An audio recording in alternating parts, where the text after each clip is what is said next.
We are Dukes and Bell. We start off every day and every hour by saying, hey, man. We are live at Flowery Branch. You can watch us on YouTube and Twitch. And our man, Chris Lindstrom, is here to chop it up with us as we had a chance to talk to Coach just a few minutes ago. And Chris, first of all, thanks as always for joining us. We appreciate you.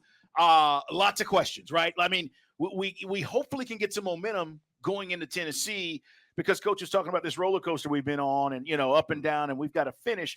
But talk to us about the O-line, man, and how you feel like your group is coming together. We talked to you before the season. You felt really good about the group. Where are we at now with the meshing and the communication and everything that's going on up front? It's been well, one, thank you guys so much for having me on. But then it's been a lot of fun. Really fortunate that we have a great group of guys, and the guys we added now, like, you know, Burge is phenomenal. I mean, you bring a guy in and he's just really worked as hard as he can every single day. Has been soaking up information, and, you know, Javon has been fantastic too. So it's just like the culture that we have is something that I really appreciate, and it's phenomenal getting to work every day. And obviously, you know, not everything's perfect. It's the season, it's the NFL, and so many things come up. But, you know, the great thing is now we've had so many live reps. You know, I don't even know what the, you know, play count is now, but we've had so many reps so far just this season together. And so being able to really communicate, talk things out, and we have a real good sense of how each other are going to play, different looks and things we're going to get. And so you know, it's only going to get better from there, our communication and stuff like that, and the feeling. But it's been a lot of fun. Well, I mean, we talked one of the storylines last week. We talked about, you know, Vita Vea, who looks like the Kool-Aid man trying to bust in, and you guys only gave up one sack. And there was a lot of video. We watched some of the 22 stuff where there's a clean pocket and everybody's giving Ridder what he needs, obviously, the lanes to throw. I mean, it just seems like Ridder, we all know there's a learning curve. How hard was your rookie year? I mean, I know the quarterback's got the most things to learn, but talk about the learning curve and how supportive you guys are of Ridder. I mean, it's so much the NFL. One, offensive line, you know, is very physically challenging. To come in and play as a rookie. And that's something that, you know, what Bergeron is doing is really remarkable and really awesome. But then just the mental side, talking from my own experience, like I was half, probably even less than half the player I was in year one than I was in year two. And just like the mental jump that you're able to take, because you know what it takes, you know what your preparation takes. And you know, like how you have to handle different things. But Dez has been phenomenal. He's been a great leader with us. He's been great in his preparation. It's cool to watch him come in every day and watch his confidence grow and watch, you know, his operation with us just continue to get better and better. And you can't ask for anything else. It's like I said, the same thing with the offensive line room. When you have somebody behind you that you love and believe in, it's the same thing with the backs. Like it's a really cool atmosphere that we have. Last week he comes into the huddle. We need a drive to go down and score. Is he cool? Like, what's that like in the huddle?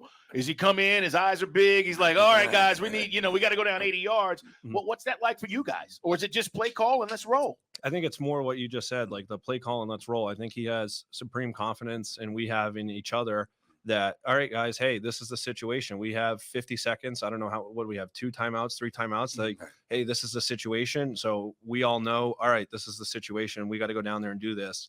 And then everybody, you just focus on your own role, right? Like, so my job, like, hey, I'm playing right guard. I got to give him the biggest pocket I can, you know, firmest pocket I can do for him to let those guys play. And then you just have confidence and trust in each other, that everybody's going to do their job and make their play. And obviously, you know, Dez and Kyle made a phenomenal play to put us in field goal range, but that's confidence. And that comes from practice, right? That comes from doing it every single day and see it every day and belief in each other.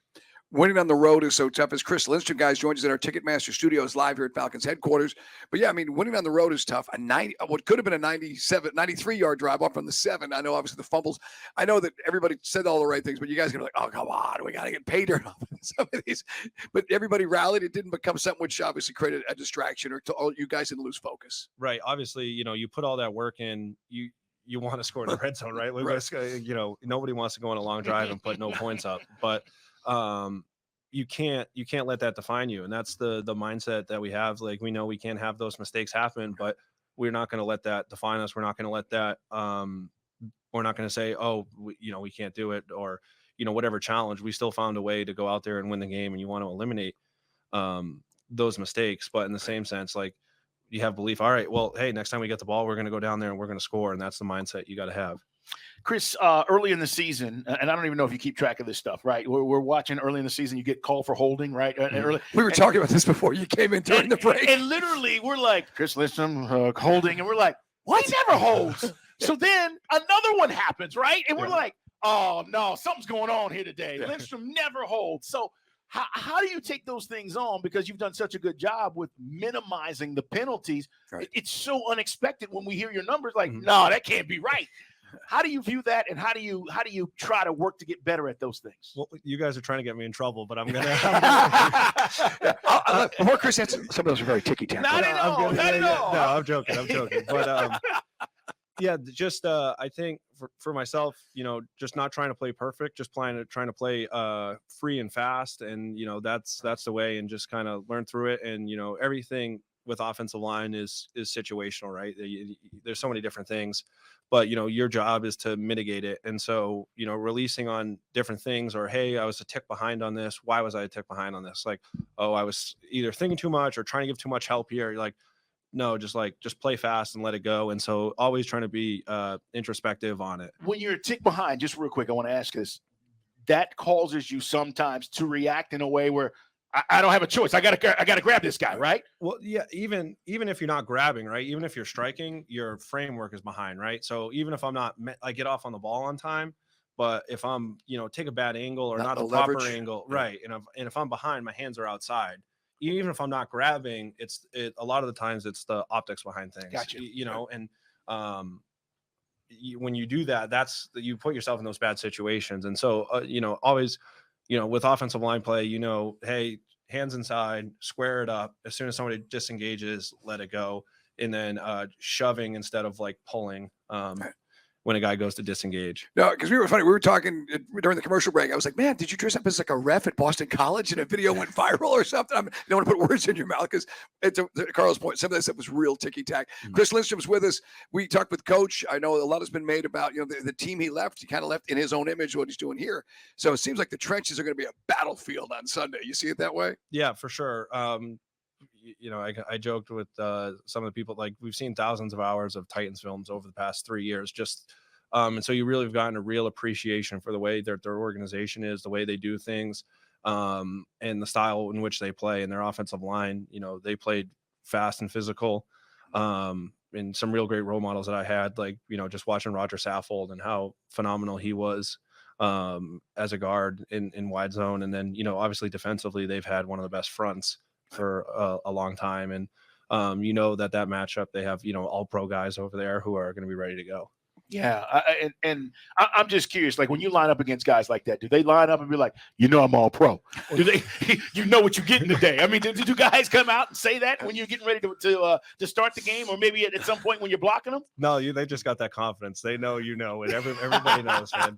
Defensive guys are different. I always want to take a poll or survey when I retire, the mentality behind the defensive all pro and somebody on offense. Because how those two different. They don't say that. You wouldn't say anything on offense, right? No. And those guys, and the guys on defense too, most of them are, really phenomenal. But the coolest thing in the NFL is a lot of guys speak through their play, which says everything. And I think, I don't know, the current generation thinks, the offensive, you guys aren't passive. If you take it back to when we were kids, guys like Conrad Dobler and just the nasty, even this Falcons team, I don't know how much you know about the history. We had some really mean, used to say, play to the echo of the whistle. Right. I mean, it's a mentality to play offensive line. You want to be the hitter, not the hittee. Mm-hmm. Yeah, for sure.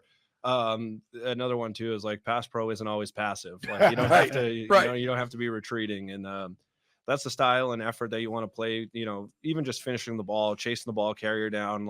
If the fumble's there, great. If not, you're there to pick up a teammate. Right. Let's talk about the physicality of CP.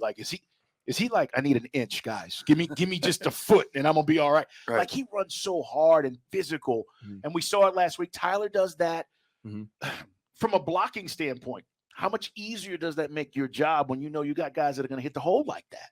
Yeah, you just got to give them a crease, right? And that's what you take, the trust I talked about, the same thing with Dez. It's the same thing with those guys, and trusting each other, that hey, I get to my landmark, Drew, however it shakes out, all right, you give these guys that window of opportunity, they're going to take it and they're going to be physical. And when you see those guys being physical, it just gives you the juice to want to finish even more for them. And it's just like an infectious energy, you know, Right. when you see everybody working hard. I bet you guys see it too in this environment where like you see somebody, you know, putting in the extra mile, it only makes you want to go even more. And that's a really cool thing to play with them. It is Chris Lindstrom with us, guys.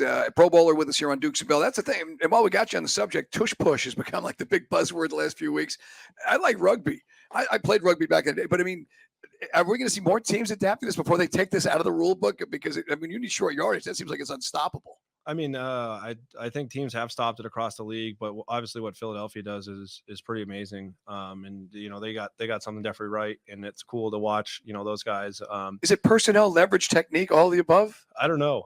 Yeah. I definitely don't have the answer. Yeah. I definitely don't have the answer. But you know, that's definitely a cool storyline. I'm pretty interested to see, like, more as a fan perspective. Like, you have zero control in what goes on, so it's just like cool to see how that will shake out across the league. What do we need to do, Chris, this weekend to get another dub offensively from where you sit? What we need to do? Obviously, our fan base wants to talk about the turnovers. That aside, how do you feel that about this game and going into this game and what we need to do to get a dub? I mean, obviously they're an amazing front, you know, great defense, going to play fast. And so, you know, with us, we're going to have to play our style. And so playing with our energy, be on our details, focus on the small things. And if we're able to communicate with each other and get those things out and play fast, you know, good things, you just got to give yourself the best chance every single week. And so just focus on the details. And that started today and, you know, the rest of this week, just focusing on the small things, like you said, and understanding the situations. Good time on the plane ride, the first road win of the year? Yeah, it's always fun. Nobody likes a plane ride after a loss. Right. It was only a 40-minute flight, but which is fine. We'll definitely take that. Right. Yeah, when you lose, though, it's 5 hours. Yeah, exactly. It's a 5-hour flight. You having fun, man? You seem like you're having a lot of fun, man. Yeah, for sure. I mean, I'm incredibly fortunate to be in this organization, be in this building, and to have the guys around us. Like, it's awesome coming to work every day with a group of guys who are putting it in every single day. And, you know, obviously, you know, you want to be 7-0 right now, but understand those challenges that we have things to work on and work towards. But it's just thankful to be with a special group. Arthur's mentioned a few times to us and onto the media, just everyone has everyone's back. That this is really, I mean, not a college, almost like a college fight. It just seems like everybody's on the same page. Yeah, it's really cool. And, you know, I haven't been in a different team, but, you know, people have said how this is special and how it's not everywhere. And I think there's true buy-in from offense to defense. You know, those guys make a stop, you know, we go 3 and out. There's no pointing fingers, you know, there's none of that. And that's a really cool aspect to have on a team. We're all pushing in the same direction. Well, you're going to have a special game this week. All right, coming on this show, some things have happened to some of these players. Yeah, you're going to have a special game this week, Chris. I appreciate it. All right, he's going to get it. Richie Chris Grant Lindstrom, got a pick last week. Thanks, man. We got to go build on these wins, man. So hopefully we can do that. Thank you so much. Thank you, guys. Thanks, Chris. Chris Lindstrom, guys, here on Dukes and Bell. One of the best players in the league, obviously at his position, and talking about our offense and what we need to do and how we need to be better.